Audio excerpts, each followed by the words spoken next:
the Anishinaabe, the Haudenosaunee, the Huron-Wendat.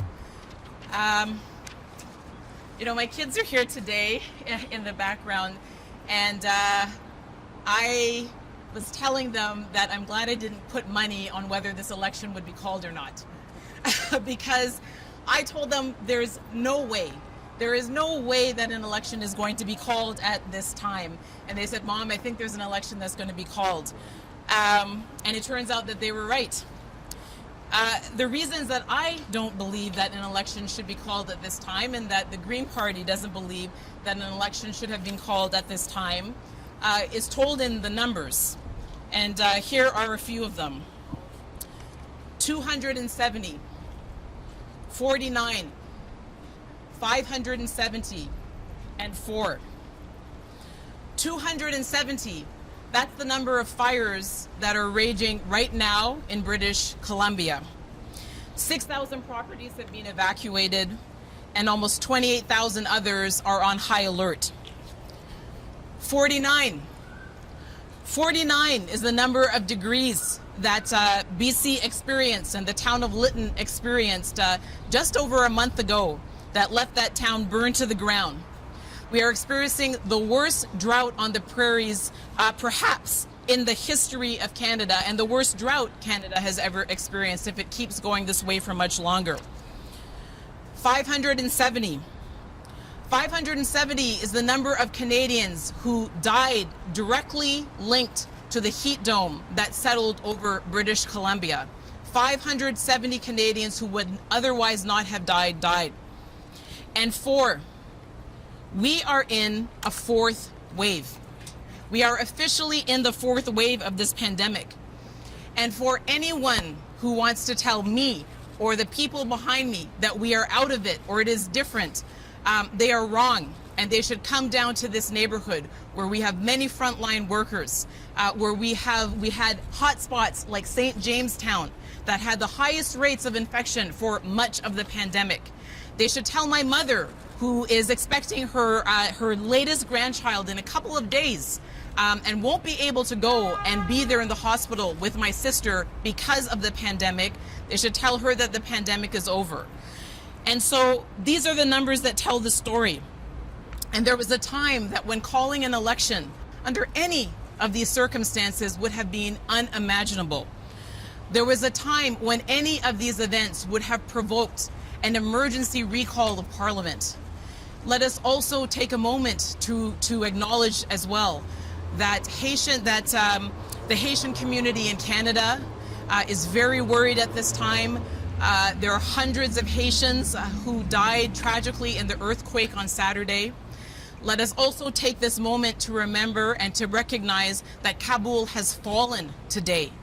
Kabul, where 40,000 Canadian servicemen and women served, where 1,000 and more were 1,000 were wounded, and over 159 lost their lives. Kabul has fallen. Kabul has fallen, and instead of going back to Parliament on an emergency basis to ask, how will we protect the women and girls and people who remain behind? How will we ensure that all of the sacrifice that Canada and our servicemen and women have made was not in vain? We are headed to the polls. And then let me add one last number, 500. 500 million. 500 million is how much the last non-pandemic election costs. And let's ask ourselves what we could have done with that money and how many people we could have helped with that $500 million. And so why are we here then? After the Prime Minister said just in May that there would be no pandemic election. We are here because the Liberals have decided that they want all the power, that they want a majority, and they think that now is the best time to get it.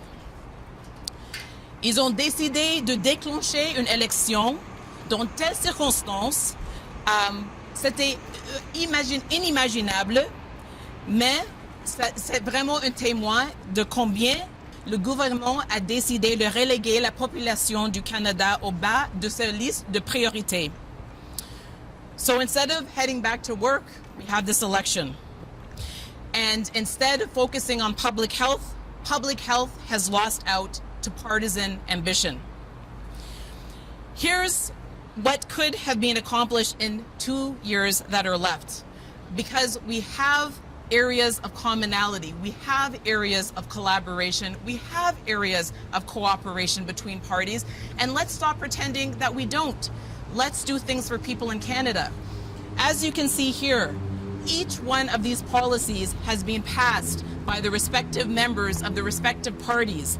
Guaranteed livable income, universal pharmacare, long-term care reform, respect and implementation of the calls for justice from the Missing and Murdered Indigenous Women and Girls report, and a just transition for oil and gas workers. All of these extraordinary priorities, all of these that we agree on. 2 years is enough time to get this done if you have the will to do it. S'il y a la volonté de le faire, on peut accomplir tous ces objectifs. Nous avons les votes, nous avons un mandat de nos membres, nous avons un mandat des Canadiens et Canadiennes aussi. And so, again, common sense and collaboration has lost out to the quest for power. The thing that I believe that the backroom operators who cooked up this election have gotten wrong is that try as they might with their polling, try as they might with their calculations, they underestimate the desire of people for change.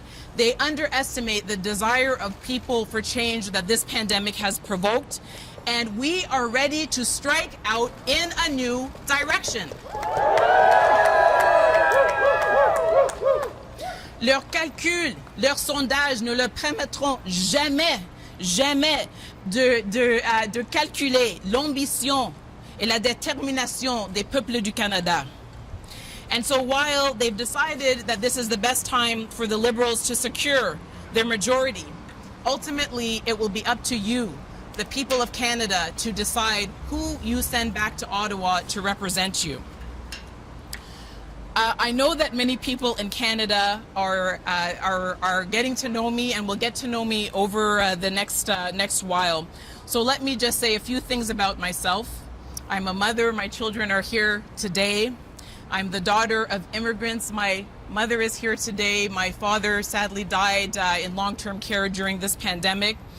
I am a wife of 25 years. I am a sister. I am a social entrepreneur.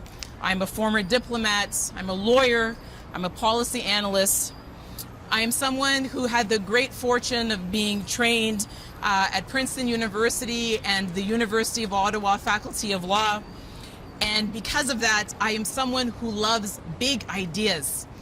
I also love big, doable ideas. And I am a Canadian who believes, like all of the Canadians behind me, that there is a possibility of greatness within our country, and that we can be heroes, that we can be part of a generation of Canadians that will earn their place in the history books.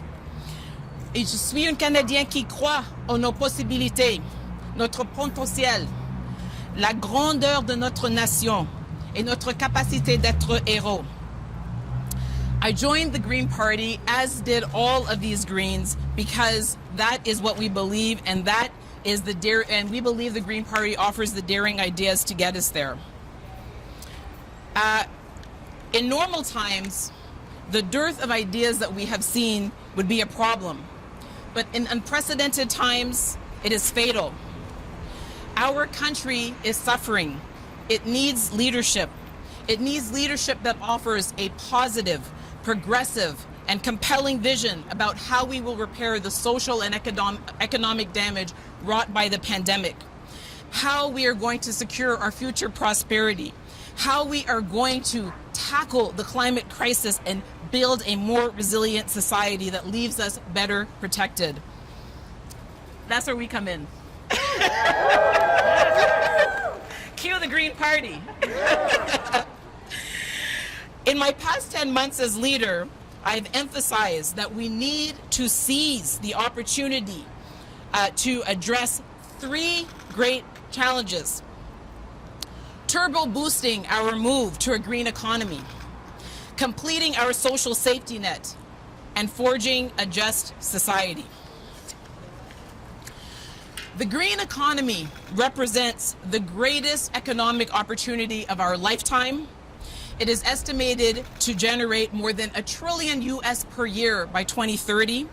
And Canada has the chance of a lifetime not only to definitively bend the curve on greenhouse gas emissions, but also to set ourselves up with the jobs of the future, to set ourselves up with the competitive economy of the future.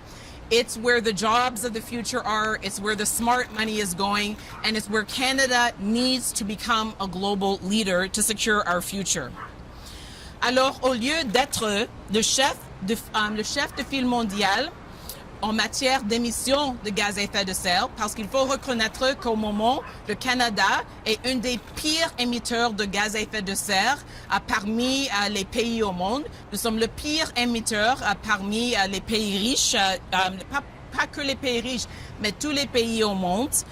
Et nous n'avons jamais réussi à attaquer même une cible pour réduire nos gaz à effet de serre. Nous pouvons le faire, mais nous devrons avoir un plan. And while our party may be best known for its environmental focus, it is our innovative, evidence-informed social policies that have shone through during this pandemic. When I ran here in Toronto Centre in 2019, I spoke about the urgent need for guaranteed livable income. I spoke about the need for urgent long-term care reform, and I spoke about the need for decriminalization and the creation of a national safe supply to prevent the opioid deaths, related deaths that are ravaging this community. The pandemic has proved these concepts have worth, and it is very encouraging to see the cross-party cooperation and consensus that is emerging around these issues. But the thing to remember is that we are always going to need those big ideas. This is where the Green Party comes in. This is the thing that sets us apart. We are always going to need to innovate. We are always going to need to look down the road. We are always going to need those people who are the fearless champions of policies that we were the first to propose, like equal marriage, reviving the call for national pharmacare, or being the first to propose a shared carbon border with the United States. And so we see that people in Canada have said clearly that they do not want to go back to the way things were, and they are ready to strike out on a new path. We only do this through cooperation and collaboration. And again, look at how much we could accomplish through cooperation and collaboration if we set our minds to it. Si nous saisissons la voie de coopération, alors nous saisirons la possibilité de grandeur, because we can only do this together. We are in this together. We will only accomplish great things together. And so, in honor of the 570 Canadians who lost their lives in British Columbia in the month of June, what if Canada, imagine if Canada was to become a global leader in limiting global warming, the most catastrophic effects of global warming, and securing our planet's future. Imagine. Le Canada peut devenir un leader mondial sur le plan de limiter le réchauffement global, le réchauffement de notre planète. In honor of the 15,000 people who died in long-term care, including my own father, avoidably during the pandemic, imagine if we made Canada the best place in the world to age. And imagine if we made Canada the very best place to live a life of dignity from the first day to the last day. It is possible. I need some, yeah. You have to believe it. We all have to believe that it's possible. And in honor of the Indigenous children whose unmarked graves are still being discovered across our country, imagine if we became a global model for what it looks like to respect Indigenous sovereignty, Indigenous self-determination, and true nation-to-nation engagement. And so in this election, which again, someone get that for me, which again, we should not be here. This should not have been called. That is what we are asking people in Canada to imagine. And we are asking them to come and talk to us. For those who say that we are dreamers, of course we are, and we need to be. But we are practical dreamers. We are people that have a plan. We are people who have proven the value of our policies over many, many years now. We are leading scientists, and one of them is here, Phil DeLuna from Toronto St. Paul's, our candidate. We are entrepreneurs. We are entrepreneurs. We are physicians. We are students. We are creatives. We are academics. We are civil society leaders. And we are here at the end of the day for you. We are here at the end of the day because we share your values, and we are here to be your fearless, tireless champions in whatever community you come from. And remember that whenever a Green is elected, they stay elected. Because that's how much we care about the communities we represent. I am seeking to be that champion for this community, one that is so generous, so resilient, and has provided us with our frontline workers, has provided us with our healthcare workers, has done so much for itself during this pandemic, and just needs a little help from the real representation that it deserves. And so my leaders tour, the bulk of it, was going to be here in this community. And I'm going to invite all of Canada to join me as I tour the neighborhoods of this very special community and talk about the issues that matter to people across Canada, and talk about the difference that our Green policies could make in your lives. My election as leader of the Green Party of Canada was proof that this can still be a country of extraordinary firsts, that this can still be a country where we can make history. I approached this election in the same way that I approached the election for the leadership of my party, with hope, with humility, with humor, and yes, to my kids, I can be funny. Yeah, okay. With humor, and most of all, from start to finish, I hope with a great deal of honesty and honor. And I extend the same invitation to all Canadians, all of the people of Canada, as I did on the night that I was elected leader. I say to them, to every person that is ready to be daring, to every person that is ready to strike out in that new direction towards a better future, I say welcome, I say now is the time, and I say join us. Thank you so much.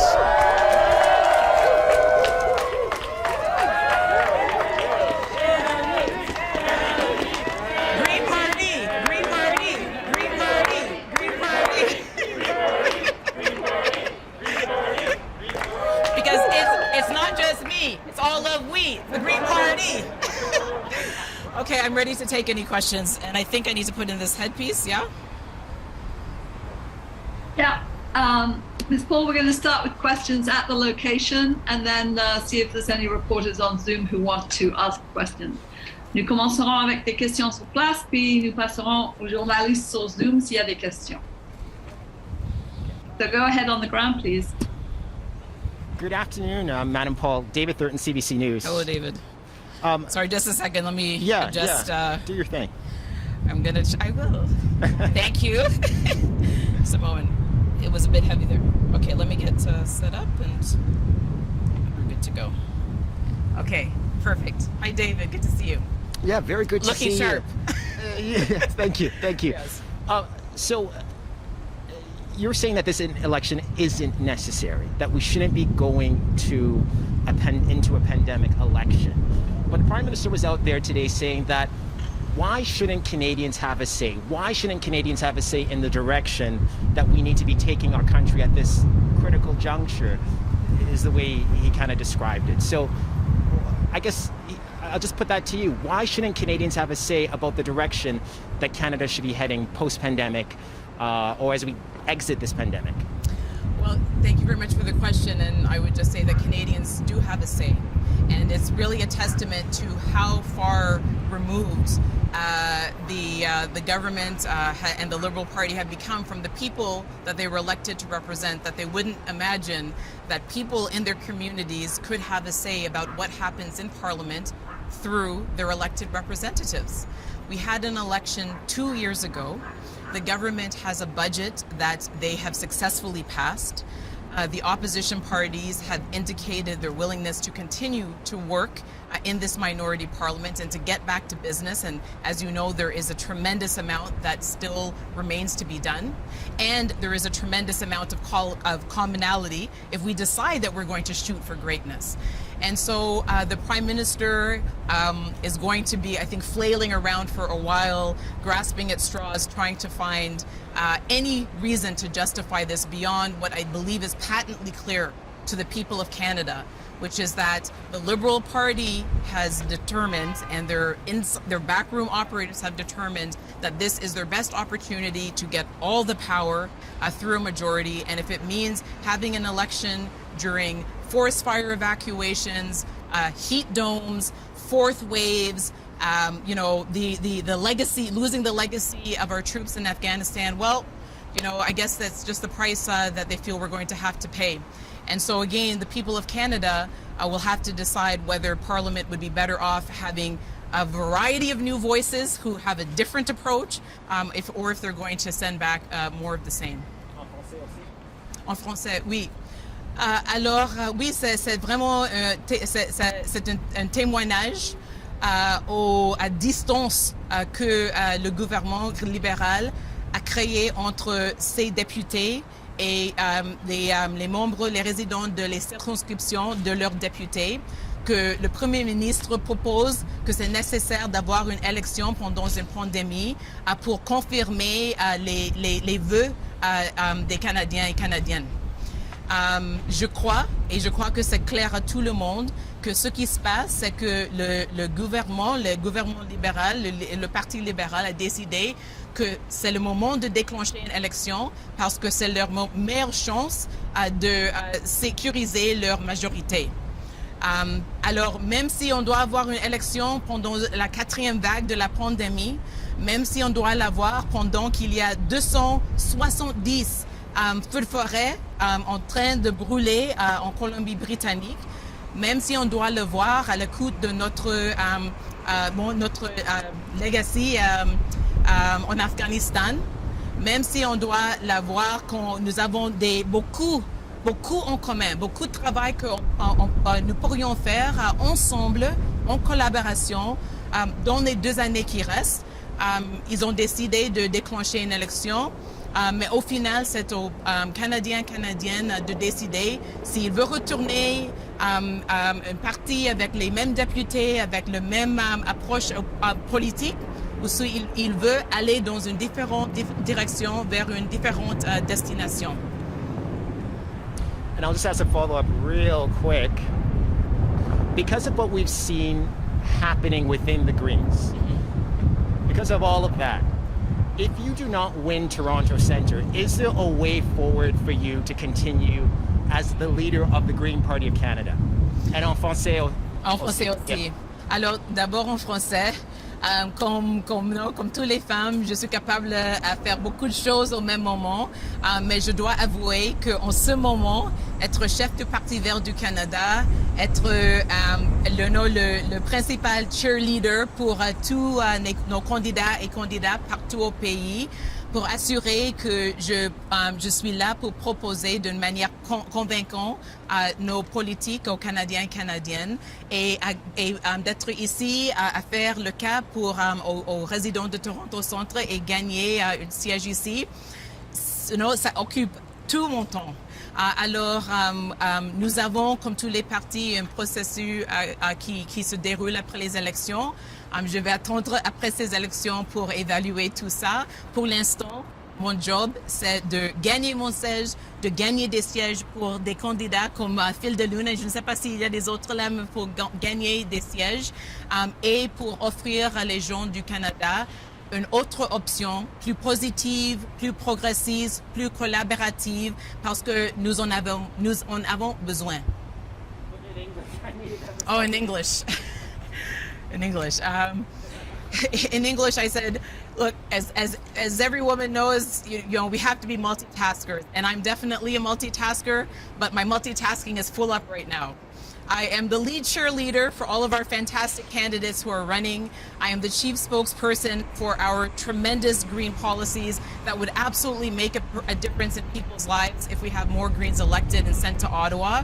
And I'm trying to win this seat in Toronto Centre to give the folks in this good community the representation that they finally deserve.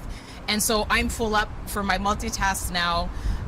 We, like all the parties, have a process after elections for evaluating leadership. I will go through that, but for the moment, we only have 36 days, and in an election we should never have had. My focus is 100% on this moment in time and what we can accomplish together in this moment in time. Thank you, David. Radio-Canada, donc en français, s'il vous plaît. Je vais vous demander aussi de refaire les réponses en anglais après, si vous voulez. Le parti fait face à pas mal de problèmes financiers et une campagne électorale, ça coûte quand même de l'argent. Ça va être quoi vos principaux défis? Est-ce que vous vous sentez quand même confiante que la campagne va pouvoir avoir lieu financièrement? Comment ça va se passer? Oui, bon, le Parti vert, nous sommes encore et nous avons été pour beaucoup d'années une start-up.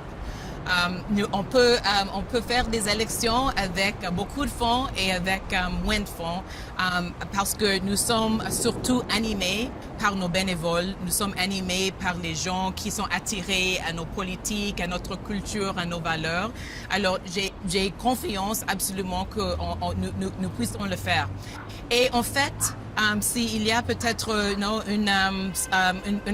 un cadeau inespéré d'avoir convoqué une élection pendant une pandémie, c'est parce que c'est que on doit, comme vous voyez, on doit avoir des petits rassemblements.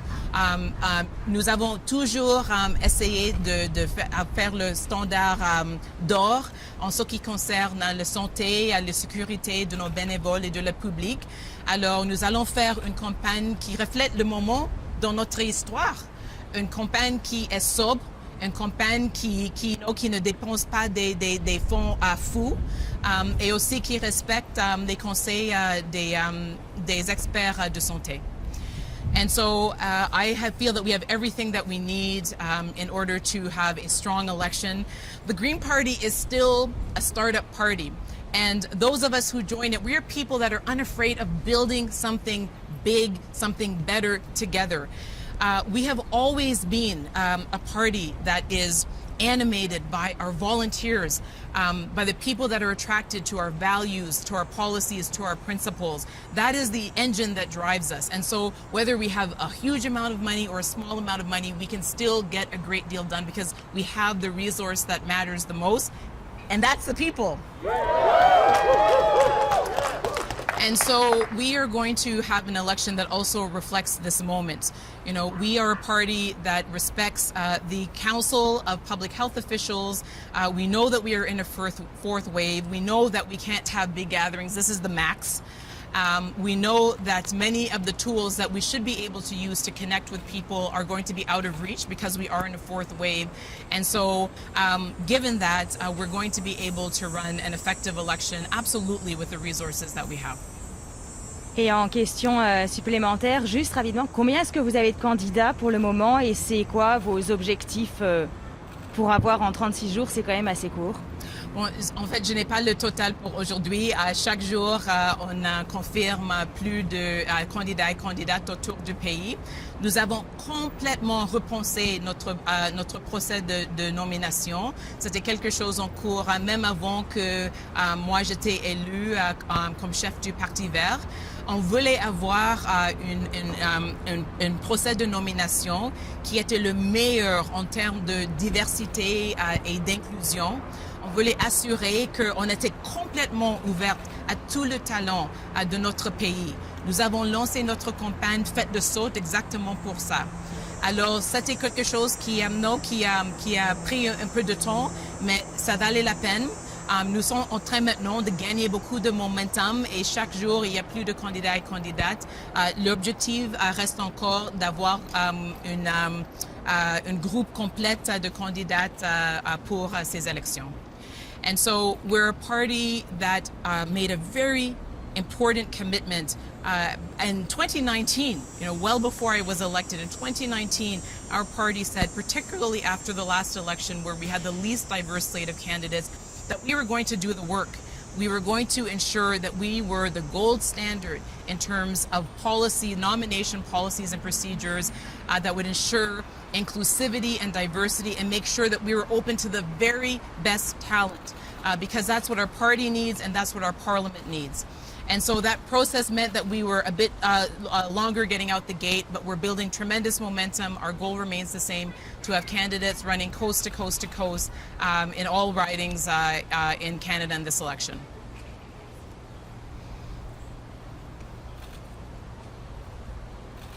Hello.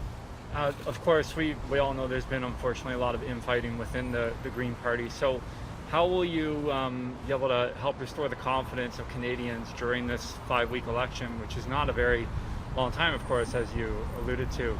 So how will you be able to help restore confidence in Canadians that you will, bring this Green Party to leadership? It's a great question, and I guess there are two answers to that. The first is that we are in a significant process of renewal, which is underway. It's not quite complete, but I think that it's going to yield really exciting outcomes for our members, first and foremost, but for people in Canada in general. We haven't gone through this kind of significant renewal in a while, and of course, it's there's no disguising, and I wouldn't want to. When you do these things, it takes time, and change is not always easy, but it's always worth it. And so we're going through that, but we're a party that I believe unifies at the times that matter the most. Our number one mandate in our constitution is to get Greens elected. And in general, we usually only get the opportunity every 4 years. And so we're absolutely going to be focused on that. We're absolutely going to do all that we can to provide people with a green option. And that is the key thing. As I said in my remarks, get to know the Greens, the Green that is running in your community. You're going to find almost certainly an extraordinary person who has been committed to your community for many, many years, who is already a leader in whatever human endeavor they have set for themselves, and who is committed to being a tireless champion for you the way that our sitting MPs are. Greens always get reelected because they always put their communities first. They always put their responsibilities as members of parliament for their constituents first. So you're going to get someone that is prioritizing you and the needs of your community, and also working towards a more collaborative parliament where we can get important work done. Just a follow-up question. Mm-hmm. What do you think you'll be able to do to try and help switch those, hard liberal ridings to a Green? What's your strategy, I guess? Our strategy is one that is focused on us. I was attracted to this party. Many of us were, because we really are committed when it comes to Parliament to trying to usher in a new culture. We've heard from many outgoing MPs from this session and from 2019, when we had a historic number of first-time MPs leaving Parliament, that it is a culture that has become toxic. It is a culture that has become unwelcoming. It is a culture that has concentrated too much power in the hands of too few. And so we see ourselves as being part of the antidote to that. And for people that are thinking about who to vote for in this election, as I said in my remarks, think about who is going to prioritize the needs of your community. Who is there to represent you? Is the person you're electing going back to Ottawa in order to follow the directions of someone else, or are they there in order to faithfully respect the wishes of the community? Because that is the bond. And I think that if people do that, and if they take a look at the extraordinary policies that Greens were the first to propose and that now are making a difference in people's lives, they're going to see a lot to like, and they're going to choose to vote for us. Thank you.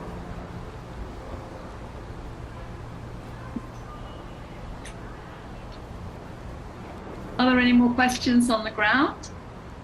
So I will just go to the Zoom. Est-ce qu'il y a des questions sur Zoom? Are there any questions for the reporters on the Zoom call? S'il vous plaît. No questions here.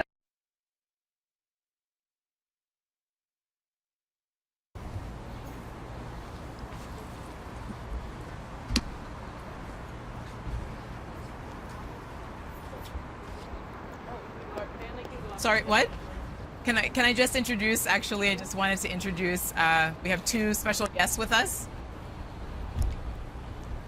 Last thing, before the camera's cut off. I just wanted, because it's so important to give the real world examples of what is at stake, because I think that at times we forget. I think we forget, and we should never forget. This is what a family in our neighborhood of Toronto Centre looks like. These are the people that are thinking about, how am I going to get my children back to school in the fall? You know, how am I going to get back on my feet, even as we entered this fourth wave of the pandemic?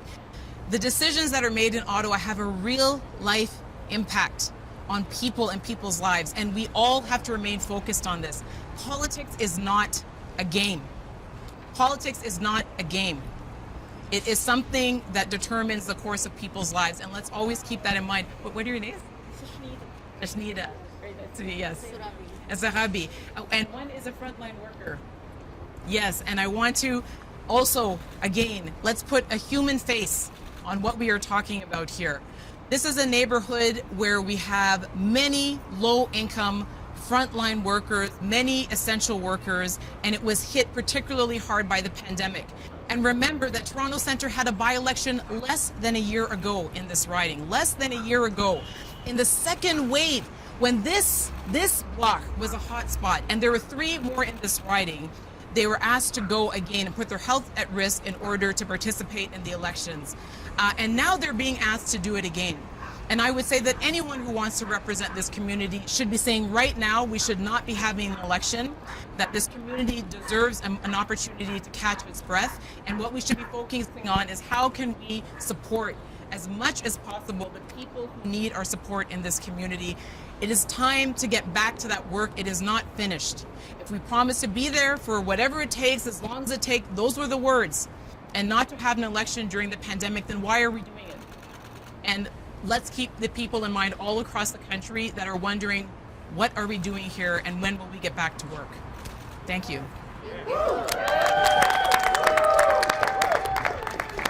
Thank you very much.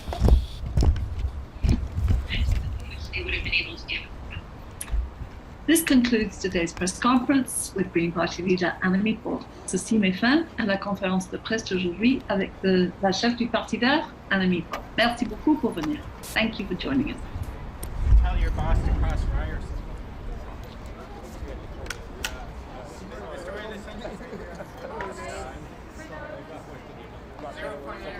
No. It's there's definitely churches that are up front. So sometimes I'm behind the camera. In order to do that, we're going to need 4 volunteers, not candidates, to come over, and we got some stuff for you to bring with you. All right, thank you. But it was more fun when it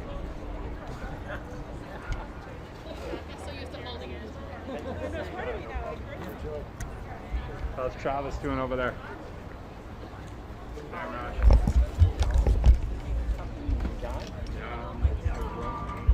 If I don't see you, Nice to meet you in person. Thank you. Yeah, that's cool.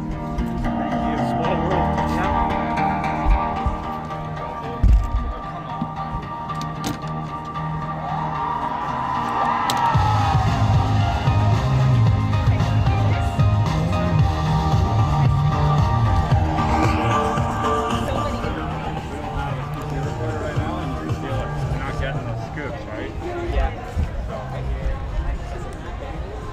Ainley's filling in and Karamali, but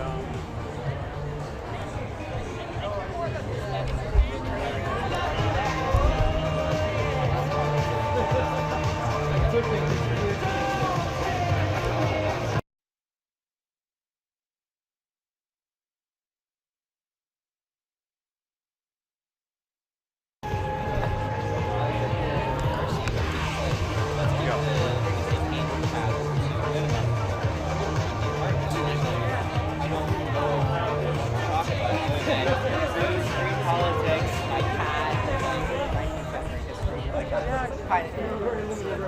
And so Darcy said, "Well, I guess I'm getting used to your cat." I think it's the whole thing here.